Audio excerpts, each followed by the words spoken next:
Good afternoon, everyone. My name is Derreck Kayongo, and I'm going to do a couple things. I'm going to tell you a little bit about my story. Then we're going to take that story and use it to sort of get into where and how and why I'm here. And then after that, conclude with a small message about what I do and how I do it. In 1979, my parents and I woke up to an incredible experience. We woke up to gunfire, and my father looked out of our flat and saw a couple of soldiers outside, and one guy had an AK-47, and he was yelling in Swahili, which is an amalgam of Bantu languages and Arabic, when he said, "Get out of your apartments, get out, now, get out," and he'd fire off a couple of rounds.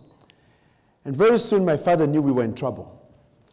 And he said to us, "Please, guys, pick up whatever you have to pick up and let's get out." And as we got out of the apartments, we were with a sea of people that were being hoarded off to this little roundabout station. When we got there, we were accused of an incredible crime as a village. A well-decorated soldier at a rostrum like that said, "Last night, 2 of my soldiers were killed, and I'm here to find out who did it. And what we're going to do is we're going to have a firing squad until we figure out who did this." We were all aghast and all surprised at this accusation because there was a curfew in the village. And you had to be either a soldier or a really bad person to be outside at that time. Nevertheless, he picked people at random. 1, 2, 3, 4, come up. And as they brought those 4 up, they were asked the question, "Are you sure you don't know what happened?" And he pulled out his pistol and he shot them on the spot. He then pulled up another 4, 1, 2, 3, 4, and as he pointed at people, there was so much commotion and so much fear that neighbors were pitting each other against the other, saying, "He picked you, he picked you." And that commotion, they picked up the 4 people, brought them to the front. He asked the question again. To no answer, he shot them. That was 8. Before he could pick up another 4, a young man rose up his hand and said he had actually committed the crime. We all knew he was lying because we can tell when you're new in a village. It's not like Atlanta, when somebody comes into Atlanta, you hardly could tell who is here. Well, he said, okay. They brought him up to the front and said that there was a little bit of a scuffle there, and the next thing we knew, he had been shot. After that particular exercise, he looked at us and said, "Thank you so much for your cooperation. I hope this never happens again."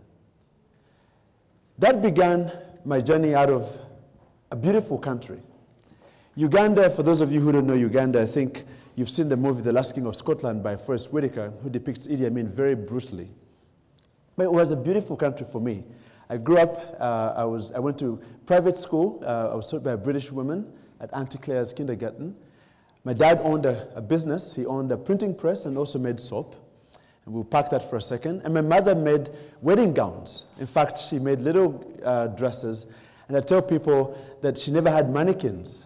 So she would tell me to dress in those dresses, and I've been cross-dressing for the last how many years. That's why I look like this, so excuse my mom. But we left that experience of being very well economically to then becoming refugees. Can you imagine that? Moving from a very comfortable life to the next day becoming a refugee. Well, we left Uganda. I became a refugee in Kenya with my parents. My dad went back and fought in the war. And I was raised then by an American woman. So from a British teacher to an American teacher. And the American teacher was very, very interesting to me. She invited me over for iced tea. And I went over and I didn't know what she was talking about. And as I drank her tea, it was cold. And I thought she had forgotten to cook the tea. Because after all, the British give you what? High tea. So I looked at her and she was full of faux pas.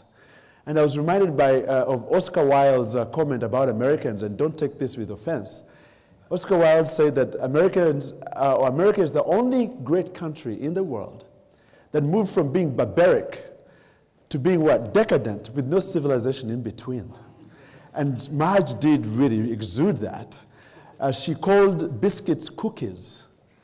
She did all these weird things, but I loved her to death. She was from Pittsburgh, and she taught me about American football, And she always called it football, and I said, no, they're throwing the ball, and they're running with it.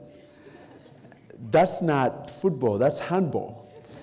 And the last time I checked, handball is not really a macho game. What are they doing? And so as we grew up with Marge, I then realized that being a refugee was not very easy. I realized for the first time that people don't have very small things like soap, things like clean water. And I said to myself, Jiminy crickets, how do people live? You know, there's 2 million people around the world that die of diarrhea, and they tend to be young kids every year. And the CDC and the Center for Disease Control in this case, or even UNICEF, says you could mitigate that particular problem by 40% if you gave them a bar of soap to wash with themselves. Can you imagine? And so as I thought about these things, my two worlds were starting to connect. From a very, very well-to-do background to now becoming a refugee and realizing, oh my God, what's going on? And then I was lucky. I got a scholarship to go to school. Went to school in Nairobi, and after that came to the US for the first time. And I checked into a hotel, and the hotel had 3 bars of soap: hand washing soap, facial soap, and body soap. That did not include the shampoos, just in case you had nappy hair like I did. And I said to myself, why do they have 3 bars of soap for every part of their bodies? What's wrong with Americans? See, now I'm really thinking Oscar Wilde is right about you. So anyway, I took the 2 bars and put them in my bag because I knew it was a facade, because I'd been around soap for a long time, for tomorrow. I come back that evening, and guess what? They'd replaced everything. I said, okay. Took those 2 bars, put them in my bag for tomorrow. The following day, when they brought the other 3 bars, I said, something is really wrong about this. I said, oh, they're going to charge me for the soap, and I don't have money. So I took the bars of soap down to the concierge, and I don't know whether you've ever met African Americans, but my only experience of African Americans was with Eddie Murphy's movie, Coming to America. And so this concierge was an African American guy, and walked up to him and I said, hey, how are you doing? And they're very funny and very, interesting people. He goes, hey, what's up, dude? How you doing, man? How can I help you, man? I said, I have a problem and I need your help. And I said, I've been stealing your soap. I want to give it back to you. And he said, wait a minute. What? You've been stealing soap? Like from housekeeping? What are you talking about, man? I said, no, calm down. No, they bring me soap every evening, and I'd never use it. So I've been keeping it and just, taking it away, and they bring me more soap. So I'm giving it back to you. Take it to housekeeping. Tell the people not to charge me for the soap, please. He cracked up. No, man. Hey, let me tell you something. You see all these white people here? They steal soap too. So you're good, brother. You're good, man. Don't worry about it. And we were cracking up, and I said, wow, this is an interesting dude here. And I said, but hold on a minute. What happens to the partially used bar of soap when I leave? He said, oh, we throw those away, man. Come on, man. You're not going to give that to somebody else to use. Etiquette reasons, he called it. I said, etiquette? So you throw away soap for etiquette reasons. So now connect that dot. Come from wealthy background, then I become a refugee. Now I'm back to a very interesting place where I have too much. So I went back to my room, and guys, I lost it. Because as a former refugee, I knew the power of having something as small and as important as soap.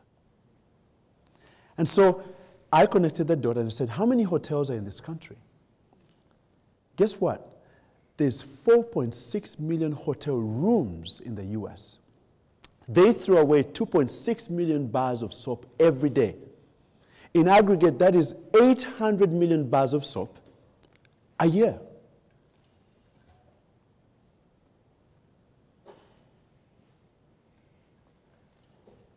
That is powerful. That is powerful. And so I got around, I gathered myself, and organized myself, and started the Global Soap Project. Why is this story important in conclusion? They're what I call big stories and small stories. Some people choose to live in big story spaces, and some people choose to live in small story spaces. Small story spaces are people who, live a regular life. How is your dog? Oh, my dog is good. Oh, how is your mom? My mom is fine. Oh, I go to Georgia Tech. What are you studying? Engineering. Oh, yeah, I became a lawyer. Oh, fantastic. Then there are big people who live in big spaces, in big stories. I'll give you an example. David was a young man, and he listened to a story between these two big people, King Saul and Goliath, and Goliath was out there. He was a huge guy, from what I understand. And everybody was lamenting at how powerful this guy was. And people were wondering, how are we going to destroy this giant of a man? And guess who comes up to step into that big story? David. Can you imagine what people thought about him when he said, oh, I can take that. I will handle that. Then, what? Look at you. How are you going to kill him? He said, with what? A slingshot. They said, okay, what is your resume here? He said, oh, yeah, I killed a bear and a lion.